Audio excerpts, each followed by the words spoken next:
Success! Oh, hi. Spoiler alert. I really freaking love this set. When the dioramas came out, I wasn't really interested in any of them, really. I just ended up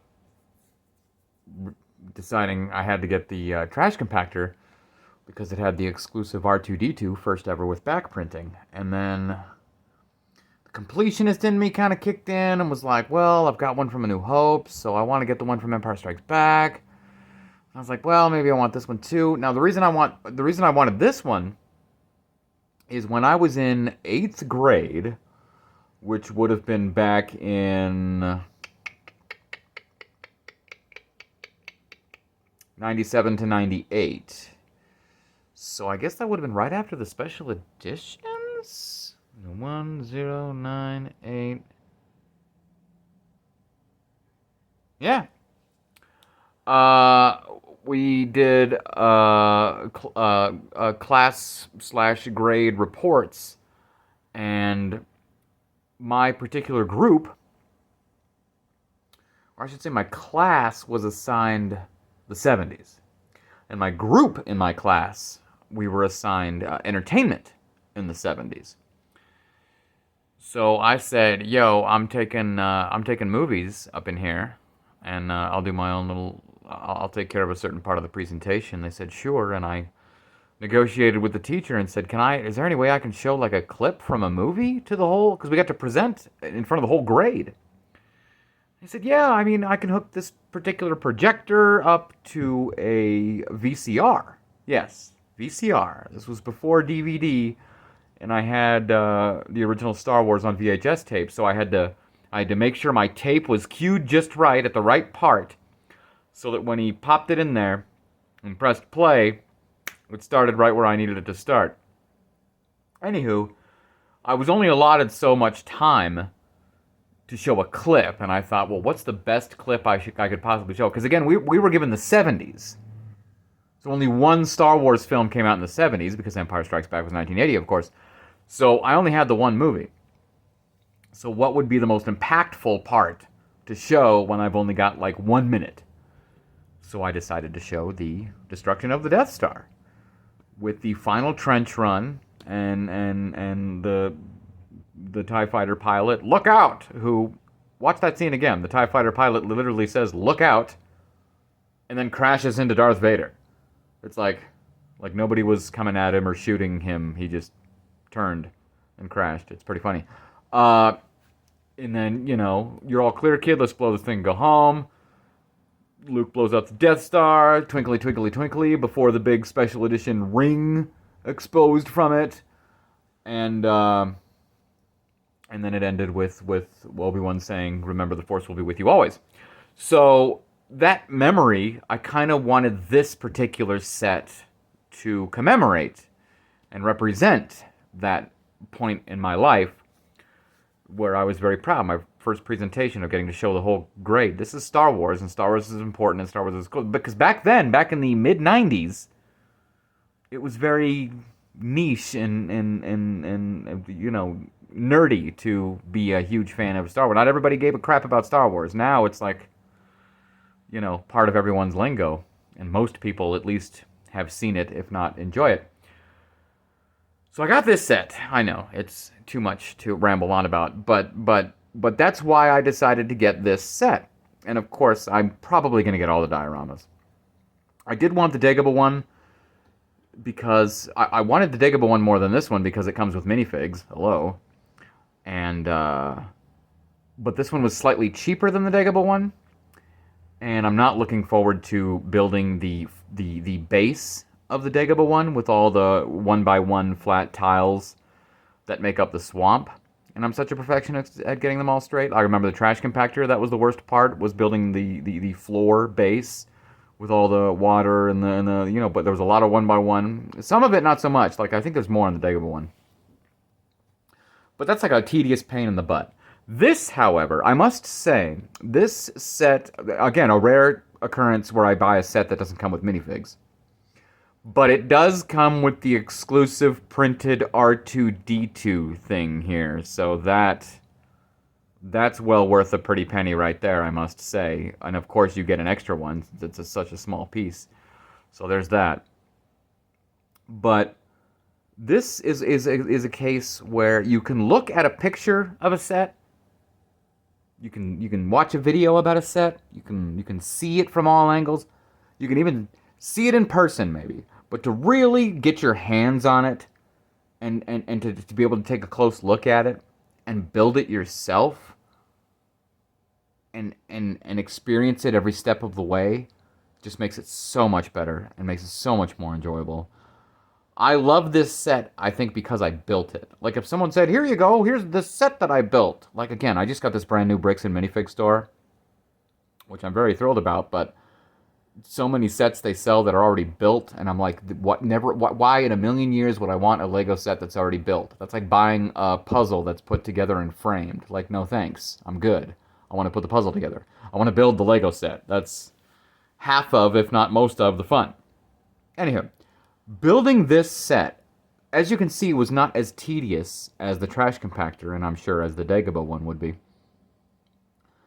It was so much fun to build. All the, I believe it's called greebling, when you use just random crazy pieces to add texture to something. All the greebling is absolutely fantastic, and it just made me think of how they even reference it in the instruction booklet, of how the original Death Star trench that they made for filming was a bunch of, little battleship model parts that they just glued right up. They were literally greebling to make the texture of the Death Star. So you get to use that literal technique in Lego form to make this brilliantly expressed trench here. Granted, it's only half the trench. You could maybe, retroactively fit two of these together to make a bigger trench and whatnot and make it, both sides. Great. I don't think it's really necessary. I love the different angles you can get on this. But it was just such a fun build, and it was like every single little thing I would here, build this really weird thing that looks like nothing, and then pop it on here, and look how amazing it looks. But every little step of the way, it was almost like every single step of building this was a completely different, separate, and brand new to me building technique that I've never done before. So it was just constantly engaging and rewarding and extremely entertaining of a build. I like this set 100 times more having built it than I did before I busted open that box. So I absolutely love the style. It makes a perfect display. I mean, you see it from this angle. You got the little deals. They even had in the instructions, this guy has both evenly. But then Darth Vader has one extended a little bit more than the other.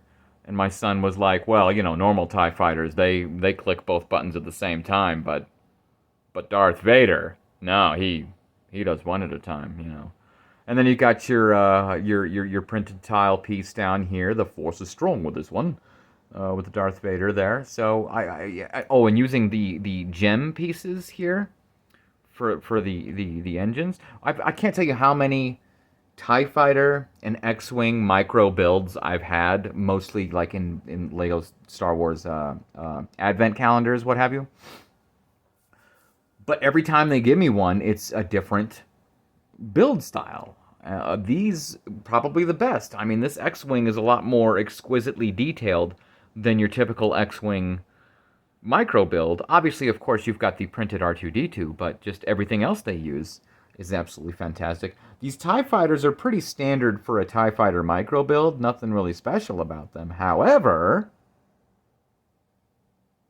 they got little printed window cockpits, which is absolutely phenomenal. And I noticed you can change the angle that I like even more when you look at it this way.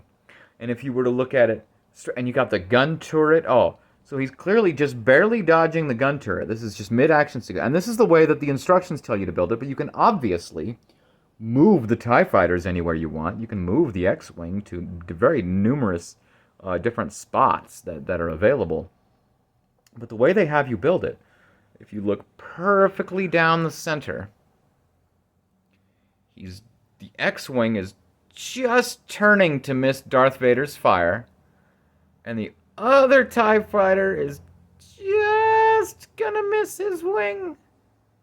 Like, oh, it's a perfectly captured action moment. And I think it's absolutely fantastic, especially for something that doesn't come with minifigs. Because the trash compactor, you can set your minifigs up and make them try and do this or try and do that. You can make it very exciting.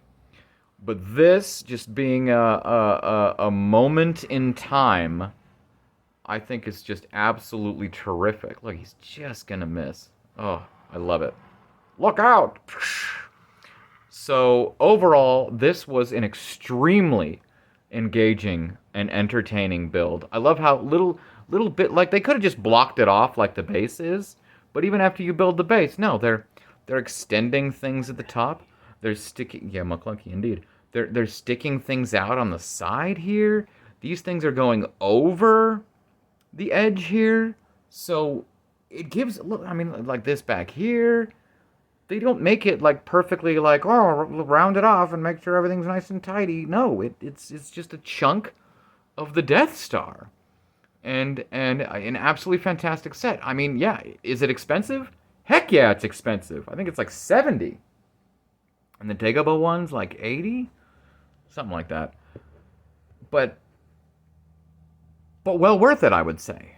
As far as enjoyment of build, I mean, I did knock it out in a day or two. I think it took me 2 days because I'm a slow builder. It had 6 bags, and I've noticed that sometimes you'll get a set with 6 bags, but each bag has like barely any pieces in it. It's like, oh, okay. So I could have knocked it out in, a couple hours, I'm sure, but as I've said, I like to enjoy my builds and one bag at a time, maybe, half a build a day. So I did it in the span of a day, but over 2 days. And the turret turns, you can do this and that. Anyway, I'm not going to mess with it because I love the way it's perfectly displayed. So I absolutely love it. I put my extra R2D2 on my pen for work, and that's the cockpit there. You get the printed TIE Fighter cockpit too, the window thing. So just how awesome is that? I mean, it's absolutely perfect. I love it.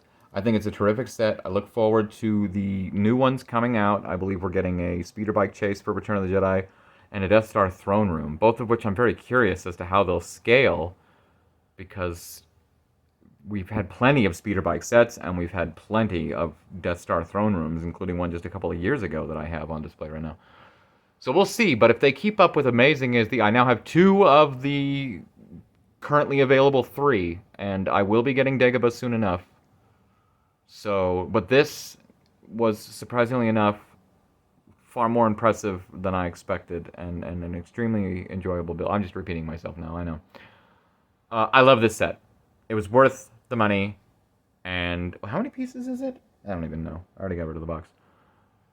As far as value, yeah, you're going to have your Star Wars tax, but $70, you get this. It's such a great display model. It's a great display model. Playability? Meh. Sure, if I didn't care about what have you, my son could take some TIE fighters and you could, you could do all kinds of fun stuff with it, I'm sure. But in the meantime, I'll just, I wonder if I could, oh, that's cool. Yeah, you can do that too. I mean, look, anyway. Great set. Absolutely fun build, especially for all these different building techniques. Like, every different step was, here's a technique you've never done before, so I do highly recommend for any Star Wars fan.